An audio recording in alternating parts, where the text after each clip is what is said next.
Hello viewers, data শাকের মৌসুমে আজকে আমরা ডাটা শাক না ডাটা কিভাবে রান্না করলে মজাদার হয়, সুস্বাদু হয়, কিভাবে ডাটা রান্না করা যায় সেই রেসিপিটা আমি আপনাদের সাথে আজকে শেয়ার করব দর্শক। ডাটা শাক কিন্তু অনেকেরই পছন্দের, আবার অনেকের না পছন্দের, কিন্তু যারা পছন্দ করে না আমি আশা করব যে তারা যদি আমাদের এই ভিডিও দেখে তারা বাসায় ট্রাই করে, একবার খেয়ে দেখে, তাহলে আমার মনে হয় তারা ভুলবে না, তারা অবশ্যই বারবার খেতে চাইবে এই রেসিপিটা। অন্তত পক্ষে এই জি রান্নার রেসিপি থেকে এই ভিডিওটা দেখে যদি তারা এইভাবেই ফলো করে এই রেসিপিটা তারা বাসায় ট্রাই করে, আমার মনে হয় যে কেউ না করতে পারবে না, বা কেউ বলতে পারবে না যে না রেসিপিটা ভালো হয়নি, একদমই খেতে কেমন জানি হয়েছে, মজাদার না, একটু বাজে একটা রেসিপি, এরকম কেউ বলতে পারবে না দর্শক। আপনাদের অবশ্যই ভালো লাগবে। আমি প্রথমে এখানে ডাটাগুলো ছোট ছোট টুকরা করে কেটে নিচ্ছি। ডাটাগুলোর গায়ে যে আঁশগুলো আছে সেগুলো ছড়িয়ে নিচ্ছি। এরকম ছোট ছোট করে টুকরা টুকরা করে ডাটাগুলো কেটে নিতে হবে।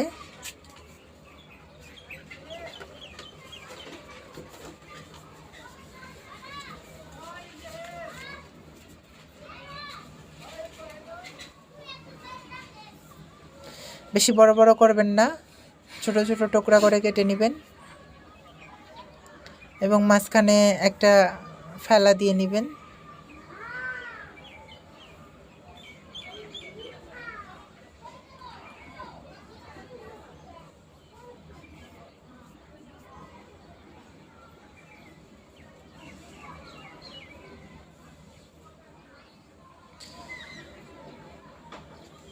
দর্শক, বাজার থেকে ডাটা নিয়ে এসে আপনারা আজকেই এই রেসিপিটা তৈরি করে নেবেন বাসায়, মিস করবেন না একদম। দিল্লি কা লাড্ডু, এটা মিস করা যাবে না। কথাই বলে যে শুভ কাজে দেরি করে লাভ নেই। যারা খান না তাদের ক্ষেত্রে আমি বিশেষ করে বলবো যে একবার হলে অন্তত পক্ষে এই রেসিপিটা বাসায় করে আপনারা খেয়ে দেখবেন, আশা করি ভালো লাগবে। এভাবে একে একে যতগুলো ডাটা আপনারা রান্না করবেন, ততটুক পরিমাণ কেটে নেবেন। এইভাবে সেম এরকম ছোট ছোট টুকরা করে নেবেন এবং মাঝখানে একটা ফালি দিবেন।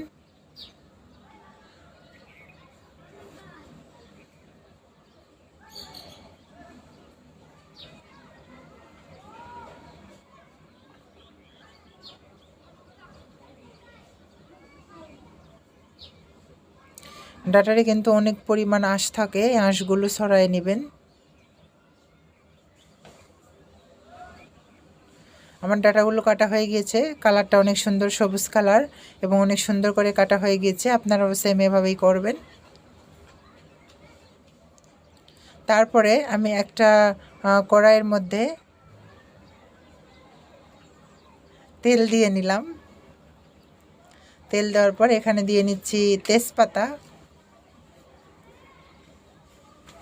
এখন আমি চলে আসলাম রান্নার ঘরে। তারপরে দিয়ে নিচ্ছি সাদা এলাচ এবং দারচিনি।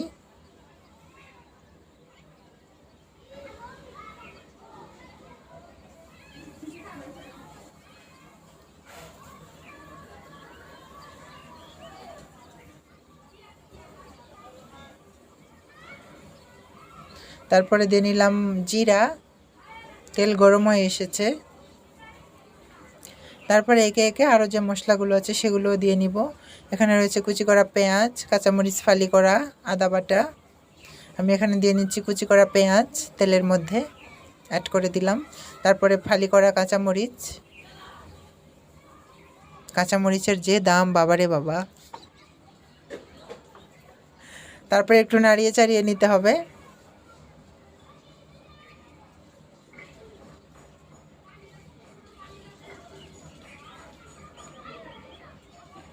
মাঝে মাঝেই নাড়া দিতে হবে। এগুলো তেলের মধ্যে ভেজে নিতে হবে।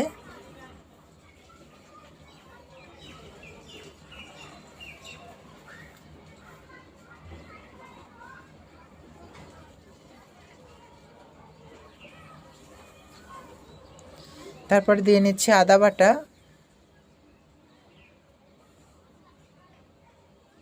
তারপর দিয়ে নিচ্ছি রসুন বাটা, দিয়ে আবারও এই বাটাগুলোকে ভালোভাবে এই তেলের মধ্যে মিশাতে হবে বাকি মশলাগুলোর সাথে।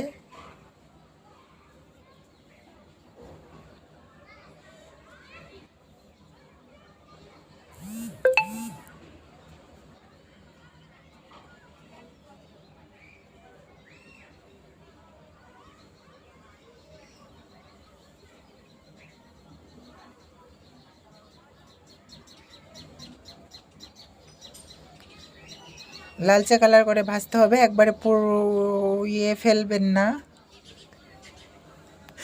পুড়িয়ে ফেললে কিন্তু খেতে তিতা লাগবে। এরপর আমি দিয়ে নিচ্ছি স্বাদ মতো লবণ,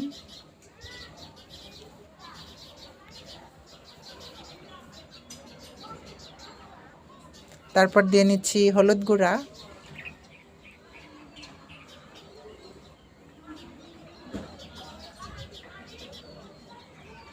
আবারও নাড়াচাড়া দিতে হবে।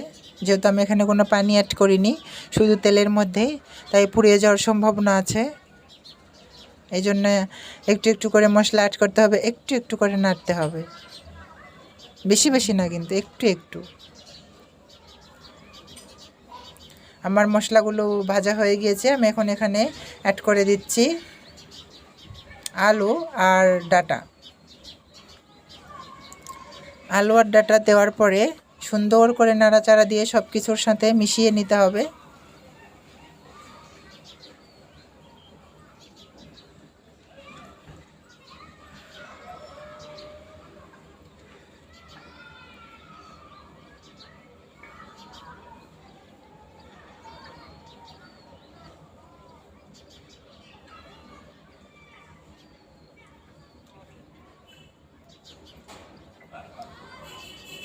সব কিছুর সাথে সুন্দরভাবে মিশানোর পর আলাদা একটা ঘ্রাণ এবং আলাদা একটা কালার আসবে, যেহেতু মশলাগুলো ভেজে নেওয়া হয়েছে তেলের মধ্যে।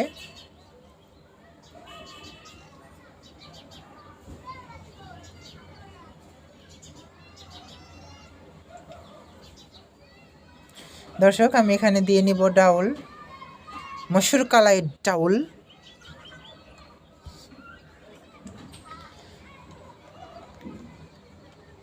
এতগুলো রেসিপি উপকরণ দিয়ে এই রেসিপিটা তৈরি হবে, আপনারা খেয়াল রাখবেন। যদি একবার দেখে না বোঝেন তাহলে একবার, দুইবার, তিনবার, বারবার দেখবেন, দেখে ট্রাই করবেন। অবশ্যই বাসায় যদি ট্রাই না করেন, এত সুন্দর একটা মুখরোচক লোভনীয় একটা রেসিপি কিন্তু আপনারা মিস করবেন। দর্শক, যদি মিস করতে না চান তাহলে আপনারা অবশ্যই ট্রাই করবেন। ডালগুলো দেওয়ার পর আবারও সুন্দরভাবে সবগুলো একত্রে মিশিয়ে নিতে হবে এবং ডাঁটা শাক দেওয়ার পর এখান থেকে যে পানিগুলো বের হয়েছে সেই পানিতে কিন্তু এখন কষিয়ে নিচ্ছি, দিয়ে নিচ্ছি কি এগুলা জানেন না আপনারা, আমি জানি, কিন্তু আপনারাও জানেন। আমাদের আরও অনেক কটা ভিডিওতেই কিন্তু এগুলো আমরা ইউজ করেছি। এগুলো হচ্ছে জিরা গুঁড়া, আবার ধনিয়া গুঁড়াও আছে, দুইটা গুঁড়াই আছে, কিন্তু এগুলো জিরা গুঁড়া, ভুল করেন না আপনারা। এগুলো দেওয়ার পর আবারও সুন্দর করে মিশিয়ে নিতে হবে সবগুলো একসাথে। যে পানিটুকু বের হয়েছে সেই পানিতেই কিন্তু আপাতত কষিয়ে নিতে হবে, পরে আমরা আরও পানি দিয়ে নিব। দর্শক, একবারে মাখানো মাখানো হয়ে গিয়েছে। ডাউলটা দেওয়ার পর আলাদা ভিন্ন রকম একটা ঘ্রাণ এবং কালার আসছে।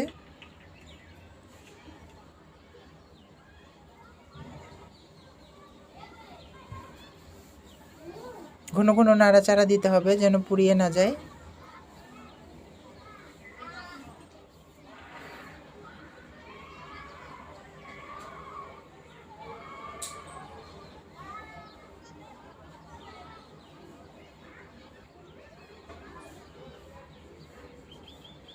তারপর দিয়ে নিব টমেটো,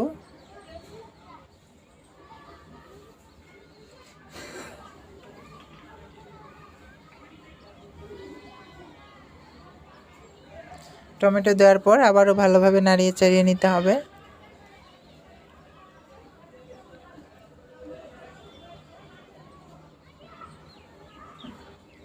পাতিলটাই উল্টে আসতেছে চুলার উপর থেকে।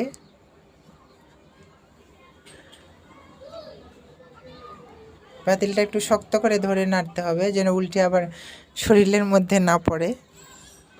পরে দেখা গেছে যে রান্না করতে গিয়ে শরীর পুড়িয়ে ফেলছেন।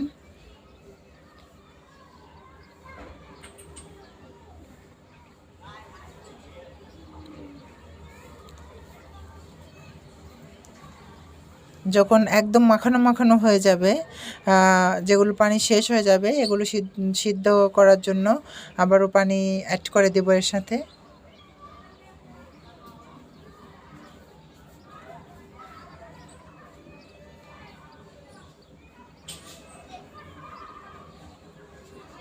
আমি এখানে মাঝারি কাপে 2 কাপ পানি দিয়ে নিলাম, দিয়ে ভালোভাবে নাড়িয়ে চাড়িয়ে নিচ্ছি। চারিদিকে পাতিলের গায়ে যেগুলো মশলা ছড়িয়ে ছিটিয়ে আছে সেগুলো পানির সাথে মিশিয়ে নিচ্ছি, নইলে যখন আমরা জাল করব তখন চারিদিকে পুড়িয়ে যাবে। এজন্য পানি দেওয়ার পর ভালোভাবে সব মিশিয়ে নিয়ে এরপর এটাকে সিদ্ধ করার জন্য ঢাকনা দিয়ে ঢেকে দিচ্ছি। ঢাকনা দিয়ে ঢেকে দিয়ে চুপ করে থাকলে চলবে না, ঢাকনা উঠিয়ে একটু নাড়াচাড়া দিয়ে দেখতে হবে সিদ্ধ হচ্ছে কি না, কীরকম ঘ্রাণ আসছে একটু আপনাদের দেখাবো, যেন আপনাদের জিভেতে পানি চলে আসে, খাওয়ার জন্য যেন জিভেটা লক লক করে ওঠে। কিন্তু খেতে পারবেন না, খেতে পারবেন তখন যখন আপনারা এটা বাসায় ট্রাই করবেন, তখন কিন্তু খেতে পারবেন। এই সুন্দর একটা রেসিপি, ডাটার রেসিপি। এইভাবে ডাউল দিয়ে, টমেটো দিয়ে, আলু দিয়ে ডাটা যদি আপনারা রান্না করেন তাহলে অবশ্যই ভালো লাগবে।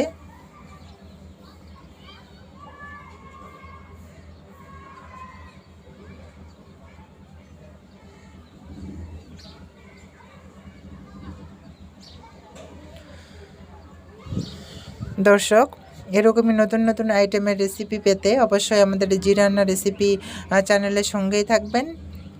চ্যানেলটিকে সাবস্ক্রাইব করে রাখবেন, পাশে থাকা বেল আইকনটি বাজিয়ে রাখবেন,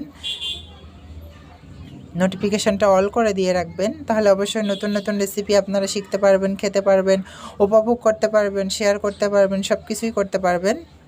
আমরা প্রতিনিয়ত ভিডিও আপলোড করে থাকি, আপনারা দেখবেন। দর্শক দেখেন, অনেক সুন্দর একটা কালার, ঘ্রাণ, ঝোলগুলো কত সুন্দর একটা কালার হয়ে এসেছে। আমাদের রেসিপি রান্না শেষের দিকে।